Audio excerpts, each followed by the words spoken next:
បាទសួស្តីបងប្អូនទាំងគ្នាខ្ញុំធ្វើវីដេអូមួយទាក់ទងនឹង Alitech Alitech បាទ Alitech គឺជាក្រុមហ៊ុនបាទ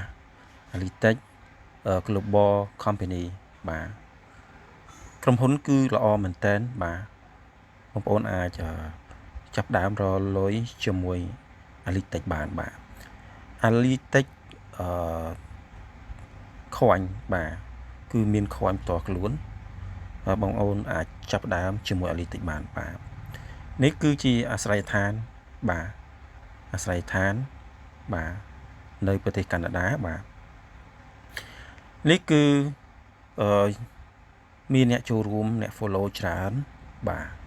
អញ្ចឹងបងប្អូនអាចចាប់ដើមជាមួយនឹង Alitech គឺល្អមែនតើនឹងការរកស៊ីនឹងភាគរយការចំណេញបាទអញ្ចឹងការចំណេញគឺអាស្រ័យទៅទុនរបស់យើងដែរបាទទុនរបស់យើង100បាន 1% បើទុនយើងលើនឹងអាចបាន1លើ0.45អញ្ចឹងទៅអាស្រ័យលើទុនរបស់យើងបាទអញ្ចឹងដូចនេះថ្ងៃទី27ខែ3គឺថ្មីទេឥឡូវយើងមើលថ្ងៃទី26ខែ3 2025វិញបាទគឺនេះវាឡើងចុះឃើញបាទគឺទិន្នន័យអញ្ចឹង Alitech គឺឡើងបាទឡើងការប្រាក់បានល្អណាស់បាទអញ្ចឹងការរកចំណូលរបស់ Alitech បានច្រើនណាស់បាទគឺហៅថា Alitech coin បាទ Alitech coin គឺ coin ថ្លៃបាទ 7.5 កាក់ 0.45 បាទអញ្ចឹងបងប្អូនអាចចាប់ដើមរកវិនិយោគជាមួយនឹង Alitech បានបាទវាជាការងារល្អបំផុតបាទដែលយើងចាប់ដើមធ្វើជាដៃគូជាមួយ Alitech នេះបាទ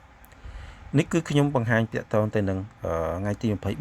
24ខែ3 2025បាទវាការប្រាក់វាឡើងចុះទៅលើការវិនិយោគរបស់អតិថិជនបាទហើយនឹងការប្រាក់ពិភពលោកបាទដូច្នេះវាជួយយើងបានច្រើនទៅក្នុងការ financial ជាគោលដៅបាទចំពោះនៅលើនេះគឺយើងនិយាយពីតាក់ទងនឹង Alitech Global Company បាទ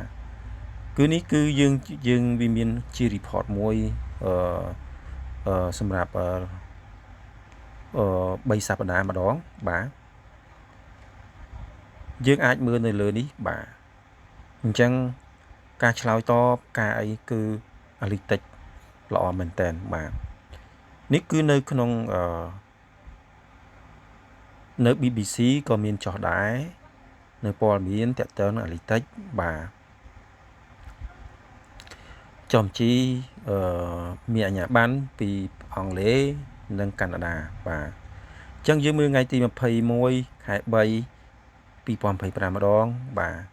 ឃើញការប្រាក់វាឡើងចុះបាទអញ្ចឹងយើងមើលថ្ងៃទី20ខែ3វិញបាទឡើងខុសគ្នាបាទដូច្នេះយើងមានដៃគូច្រើនទៅលើបាទ50,000អតិថិជនបាទដែលចាប់ដើមជាដៃគូជាមួយ Alitech នេះបានមានច្រើនបាទអញ្ចឹងបងប្អូនអាចធ្វើការវិនិយោគជាមួយ Alitech បានបាទចឹងដូច្នេះយើងមើលទៅលើថ្ងៃទី19ខែ3ម្ដងបាទហើយមានការបាទ Alitech Colgate លក់ចេញបាទមានខ្វាញ់ខ្លួនឯងបាទខ្វាញ់គឺខ្វាញ់នេះបាទនេះជា Alitech Taken បាទ Taken ហ្នឹងគឺជាខ្វាញ់ខ្លួនឯងមានរូបសញ្ញាអញ្ចឹងបាទបងប្អូនចូលទៅក្នុង Binance ឬចូលទៅក្នុង Bybit ឃើញហើយបាទគាត់ទៅឆែកទៅយើងអាចទិញលក់នៅទីនោះក៏បានដែរអញ្ចឹងមើលថ្ងៃទី18បាទ18ឡើងខ្ពស់ដែរបាទ$1ជាងក្នុង$100បាទអញ្ចឹងយើងអាចចាប់ដើមជាមួយ Alitech បានរហូតដល់ថ្ងៃទីប្រហែលគឺបានប្រកាសបាទអញ្ចឹងខ្ញុំរុញទាំងអស់បាទរុញទាំងអស់តើតើទៅនឹង Alitech នេះបាទវាមាន report នៅទីនេះបាទ សម្រាប់យើងតាមដានទៅលើ Analytics នេះបាទអញ្ចឹងបងប្អូនអាចតាមដានទៅបាទតាមដាន Analytics ហ្នឹងបាទ